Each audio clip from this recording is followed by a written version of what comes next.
오마이TV 독자 여러분 안녕하셨죠? 전 소중한 기자입니다.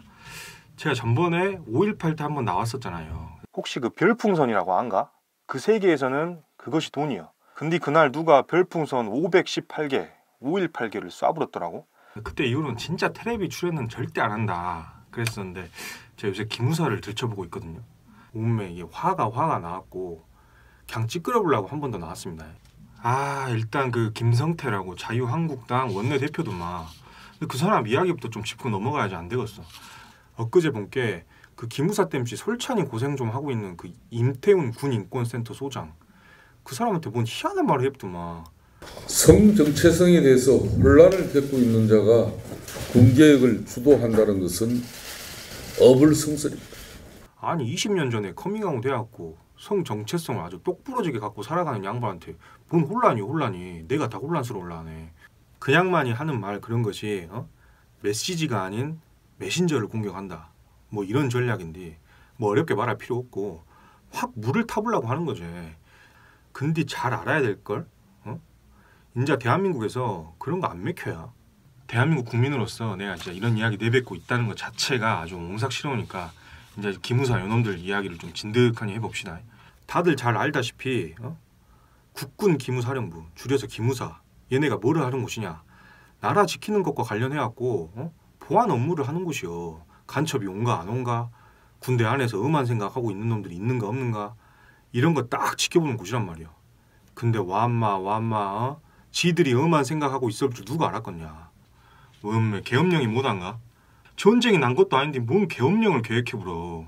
울어였어 이거.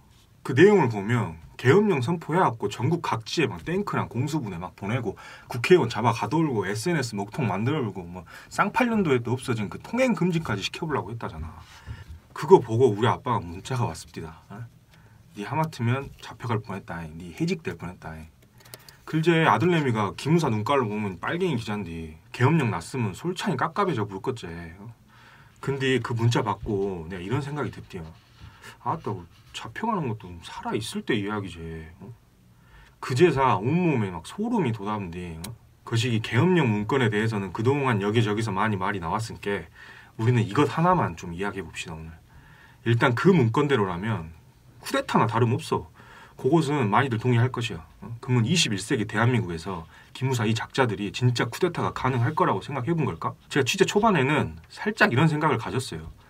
이 모지기 새끼들 계엄령이 뭐 쿠데타가 가능하겠어? 기무사 양반들 참 낭만적인 시대에 살고 있구만 라고 농반 진반으로 생각했단게요.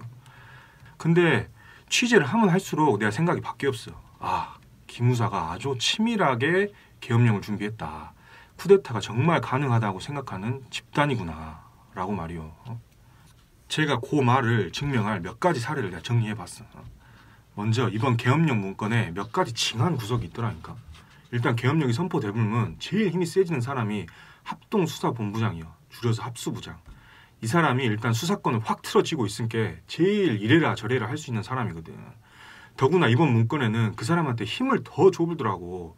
원래대로라면 계엄사령관 밑에 다른 기구들이랑 합수부가 동등한 위치에 있어야 해. 근데 이번 문건에는 합수부를 옆으로 쫙 빼앗고 뭔가 독립된 기구처럼 놔뒀더라고. 더 징한 것은 내가 지금부터 소개하려는 문구인데 읽어볼게. 그대로. 합동수사본부는 모든 정보수사기관, 그러니까 검찰, 군검찰, 국정원, 경찰, 헌병, 기무사의 수사 업무를 모두 조정 감독한다. 이게 그냥 정줄 놓고 보면 무시요 이럴 건데 따박따박 소리내서 한번 읽어봐. 그 읽어보면 여간 무서운 것이 아니란게. 합동수사본부는 모든 정보수사기관, 그러니까 검찰, 군검찰, 국정원, 경찰, 헌병, 기무사의 수사 업무를 모두 조정 감독한다. 모든 정보수사기관을 다 합수부장 밑에다 둬본다는 거 아니에요.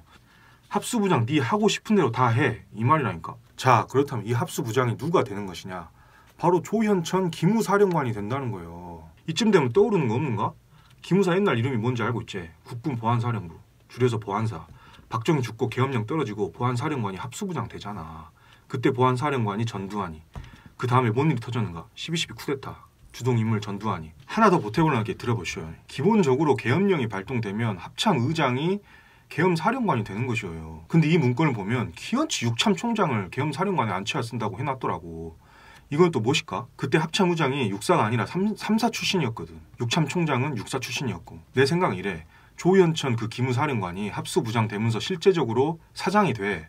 근데 어쨌든 계엄사령관이 공식적으로 다 사장인께 바지 사장은 앉혀놔야 쓰겠거든. 글라침은 손에 넣고 주물럭주물럭 걸릴 수 있는 육사 출신은 앉혀야 돼. 안 그래도 조현천이가 육사 안에 그 사조직인 알자회 대빵이었다 그러더라고. 알자회 함께 떠오르는 것도 없는가?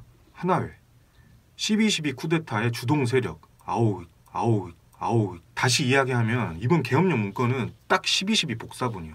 자, 그러면 기무사가 쿠데타까지 생각할 정도로 기고만장할 수 있었던 이유. 일단 얘네가 그냥 미친 개마냥 정보를 수집해 쌓더라고. 사실 기무사가 미친 듯이 일한다 해갖고 누가 뭐라 하겠어. 거기가 미친 듯이 일해야 우리나라 감첩도 잡고 군대 내 쿠데타도 맞고 그래야 우리도 발 뻗고 자제. 근데 이놈들이 수집하는 정보가 그런 것이 아니여. 아주 군인 민간인 게리지 않고 닥치는데도 사찰을 해버렸단께. 전번에 군인권센터에서 기무사 내부에서 제보가 들어온 거를 발표한 적이 있는데 내가 몇 가지 예만 들어볼게. 봐봐. 일단 우리가 가끔 군대 면회도 가고 군대 병원에 병문안도 가고 뭐 그러잖아. 들어갈 때 주민등록증 내고 그런단 말이요. 근데 기무사 이놈들이 그 정보를 다 갖고 가더라고. 그래갖고 그 중에 나중에 누구 한 명이 중국 여행을 갔어. 그러면 적성 국가를 방문했다 이래갖고 그때부터 사찰. 이런 식이요. 군인들도 마찬가지요. 실제로 있었던 일인데 학생 운동을 하다가 입대를 했어. 각 지역에 퍼져 있는 기무사 부대가 이걸 또 용케 알아내.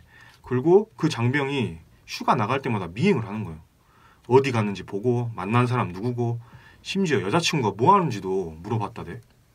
이게 그냥 사병들한테만 그런 것이 아니고 직업 군인들한테도 마찬가지인데 이런 식이요. 부대 주변에 어치어치 거리면서 막 정보를 캐. 불륜이 있는지 뭐 주량은 몇 병인지. 예를 들어서 A 대령이랑 B 대령이랑 둘 다 주량이 2병이라 쳐봐. 근데 A는 기무사 말을 잘 들어. B는 기무사 말을 안 들어. 그러면 A는 주량이 세서 술을 마셔도 실수가 없다 라고 써놓고 B는 술을 많이 마셔갖고 사고 칠 확률이 높다 이렇게 써놔. 이게 왜 얼척이 없냐면 그거를 군대에서 군인들 진급시킬 때 참고한다니까. 그러니까 기무사 놈들이 어깨가 쭉 올라가갖고 지들이 왕인 줄 알고 설치는 거지. 더 중요한 거는 기무사 정보가 또 어디에 쓰이는 줄 아는가? 기무사령관이 3스타거든. 이 작전은 솔직히 말해갖고 국방장관도 알로 봐버려. 왜냐? 대통령 독대보고를 하거든. VIP랑 직보하는 사이인데 뭐가 두렵겠는가? 그래갖고 사실 노무현 전 대통령이 나 기무사 직보 못 받겠다 하고 끊어버렸어. 문재인 대통령도 지금 기무사 직보 안 받는다 그러고. 근데 직보를 안 받아도 기무사 정보는 끊임없이 청와대로 들어갈 수밖에 없어. 자, 이제 정리 좀 해봐야 쓰겠다. 내가 취재하면서 느낀 건데 말이야. 이게 그냥 허황된 생각이 아니라 요놈들이 진짜로 그런 생각을 갖고 있고 하마터면 실현될 뻔했다는 거예요. 기무사에 노래가 하나 있더만. 기무부대가라는 건데 거기 가사를 보면 이런 내용이 있어. 역사가 우리를 명령하는 날 범같이 사자같이 달려나가리 연병하고 자빠졌다. 기무사가 명령을 받아야 할 곳은 역사가 아니라 군 통수권자인 대통령 그리고 그 대통령을 뽑는 국민 아닌가? 내 말이 틀렸는가?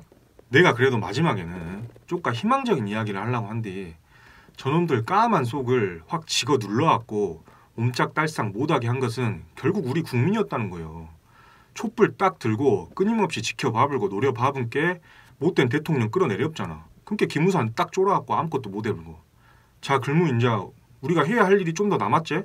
그때 그 까만 속 드러낸 놈들 싹 다 잡아놓고 다시는 그런 짓거리 못하게 하는 거. 그러려면 끝까지 우리가 지켜봐야 하지 않겠는가? 아이고, 이제 오늘은 여기까지 하려합니다. 자, 내가 텔레비 좀 그만 좀 나왔으면 쓰겠습니다. 안녕.